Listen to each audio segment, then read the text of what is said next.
que são essas ideias positivistas, ok? E depois a gente vai trabalhar o que representou o período pombalino, certo? As ideias do ideário pombalino aqui no Brasil, mas começou lá em Portugal, ok? Então vamos lá. Nas nossas aulas, nós trabalhamos especificamente sobre a questão de que os fundamentos da educação têm muito a ver com as ideias, né, que se travam no campo social, político, econômico de cada sociedade, certo? Então, a gente como educador e como acadêmico, a gente precisa entender que a sociedade brasileira ou qualquer outra sociedade, cada realidade de uma sociedade é marcada por algum ideário, algumas ideias. E, na verdade, essas ideias, elas vêm se mostrando enquanto visão de mundo, que a gente pode aqui classificar e denominar como cosmovisão. O que seria, então, uma cosmovisão, né? É uma maneira de perceber o mundo, né? Estou lendo aqui que é um comentário do dicionário. É uma forma de perceber o mundo levando em conta as relações humanas. Ou seja, ao existir uma sociedade, vão existir relações humanas. Mas nessas relações humanas, a gente vai entender que elas vão ser desenvolvidas a partir de costumes, de valores, de crenças, enfim, de uma série de coisas que nós chamamos de cultura, não é isso? Então, cada sociedade possui sua cultura, seus valores, nas suas crenças, nas suas ideias, a sua forma de pensar, o conhecimento, a realidade, enfim. Nós estamos entrando naquilo que chamamos uma cosmovisão de mundo, quando a gente procura entender qual é a moral, quais são os valores importantes. E para isso a gente precisa de entender, né, as ideias que constituíram aquele período. Aquelas ideias que motivaram as pessoas, as primeiras ideias. E é interessante que quando a gente fala nas ideias, uma coisa que vem nos auxiliar é a filosofia, porque ela questionou, né, os valores, a realidade da sua época, os fundamentos dessa realidade. Ela contrastou, né, as formas de visão que existiam da própria sociedade a respeito dela mesma. É aquilo que a gente sempre discutiu em sala de aula. Para que serve uma filosofia, né, da educação? Né? Para que a gente possa entender os fundamentos, as ideias que estão por trás. O indivíduo tem a capacidade de questionar e interagir com esse mundo que a gente passa a conhecer. Então, basicamente, isso vai retratar a forma com que eu encaro, né, e as formas com que eu me relaciono com as pessoas. Vai estar tudo, então, enquadrado dentro de uma cosmovisão, ou seja, de uma visão de mundo. Cada sociedade, sintetizando, possui a sua visão de mundo, ok? Cada sociedade possuiu e possui a sua visão de mundo.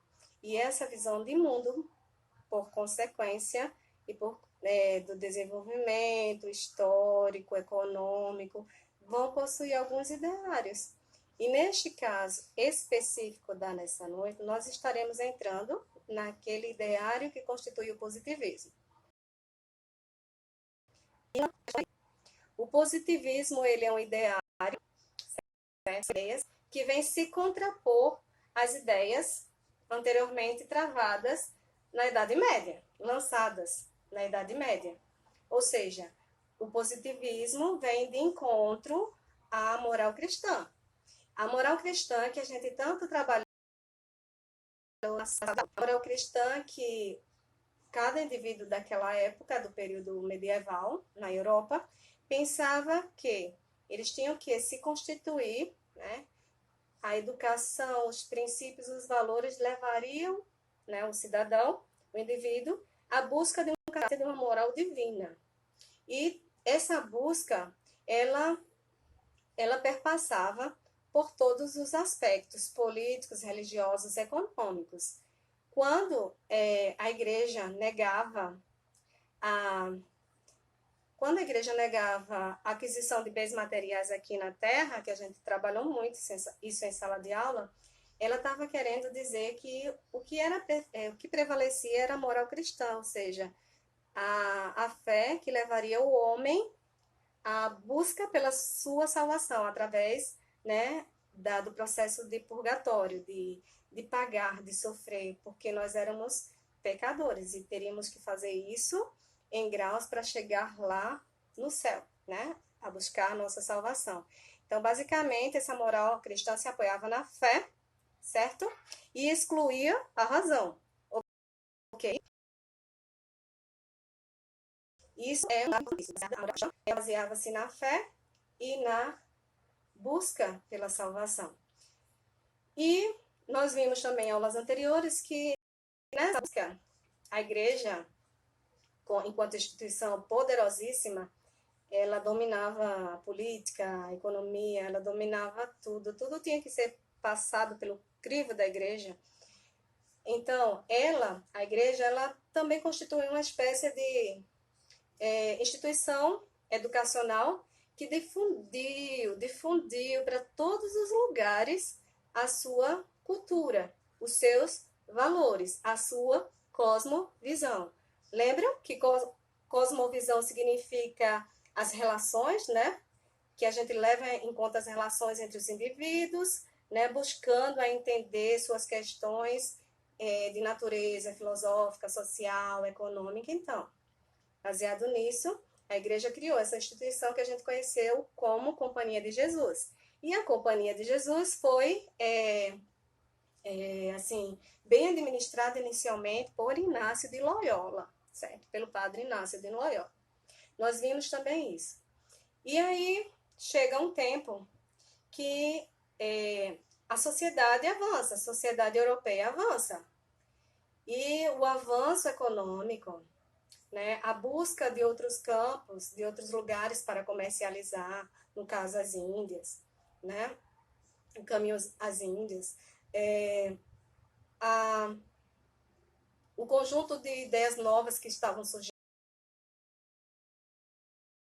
no 18, esse conjunto, né, e essa transformação de coisas, esse conjunto de coisas, começou o quê? A bater de frente com o ideário da Igreja Católica, com esse ideário cristão, né, com essa moral cristã, essa cosmovisão cristã, que todas as relações econômicas, sociais, políticas dependiam do quê? Do crivo e da visão que levaria à justificação pela fé dos atos das pessoas, mediante a salvação que queriam alcançar de Deus.